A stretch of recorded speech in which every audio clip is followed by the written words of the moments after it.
On his state visit to Finland, French President Emmanuel Macron urged the European Union on Thursday, August 30th, 2018 to modernize its post-Cold War ties with Russia and pursue strategic relations with Turkey as well as other close neighbors, including in defense matters. He strongly advocates Europe's ability to defend its strategic interests and assert its financial independence in response to the new global economic and defense situation brought on by the US President Donald Trump. President Macron said Europe had long relied on US protection and that while the NATO defense alliance remained important, the European Union needed to bolster its own defense capacities. He told a news conference on his visit to Helsinki, Finland's capital, "It is in our interest for the European Union to have a strategic relationship with Turkey as well as with Russia that brings stability, that will in the long term bring more strength and coherency." Trump's questioning of the United States' future role in NATO, the mainstay of post-war European defense policy, if European members do not increase their financial contributions, has worried some members about how they might deal with Russia in case of a military conflict or the threat thereof. Since taking office in May 2017, President Macron has tried to improve relations with Russian President Vladimir Putin. As an aside, he is by no means the first French president who tries to have good relations with Russia or then its predecessor, the Soviet Union. For example, Valéry Giscard d'Estaing, just 1 year before his presidency ended, that is in May 1980, met the aged Soviet leader, President Leonid Brezhnev, in Warsaw.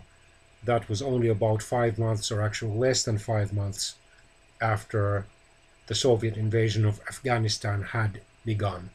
And we have to remember that in the 1960s, then French President Charles de Gaulle took France out of NATO's military command or strategic operations without, however, withdrawing France totally from NATO. So France has tried in the past also to chart out somewhat independent foreign policy course, distinct from, for example, that of Britain.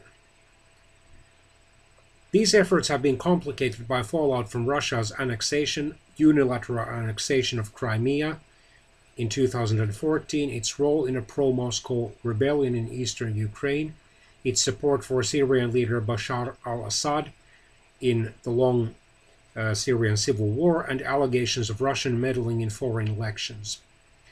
European Union relations with Turkey have also been fraught, notably since it accused Ankara of staging a broad, collective and disproportionate crackdown after a failed 2016 coup attempt.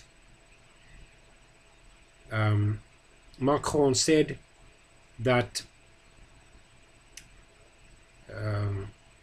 Russia would need to signal advances on issues including the Ukrainian peace process in order for France and Russia, or more generally the European Union and Russia, to cooperate more deeply. The European Union's relations with Russia needed to be brought up to date, he added. On matters like cybersecurity, defense, strategic relationships, we could envisage the outlines of a new relationship between Russia and the EU, which is coherent with the direction Europe is headed in, Macron said. Stability in the whole region is in our interest. Finland, which has belonged to the European Union since 1995 and has had a so-called Partnership for Peace program with NATO since 1994 alongside its western neighbor Sweden, whereby a small, extra carefully trained groups of soldiers from both countries participate in peacekeeping operations, either in war zones or in areas that have recently started a ceasefire but are still suffering from the after effects of warfare. However, the Partnership for Peace does not mean NATO membership for either country. In other words, while participating in these peacekeeping operations with the NATO countries' specially trained military forces, neither Finland nor Sweden has any direct role in the NATO's decision making because neither country officially belongs to NATO. And Finland has had a difficult relationship with first the Soviet Russia and then the Soviet Union, and then after that Russia, since it proclaimed its independence from Russia in 1917. While for decades, especially since the Second World War, officially the Finnish-Soviet and lately Finnish-Russian relations have been characterized by the liturgy of good and confidential relations. In practice, there have been problems, by no means all of which have been brought into the public spotlight and open media coverage. The Finnish president, Mr. Sauli Niinistö, who has been in office since 2012 and was re-elected overwhelmingly against several candidates in January 2018, and joined Macron at the news conference, has been credited at home for forging a constructive relationship with Putin.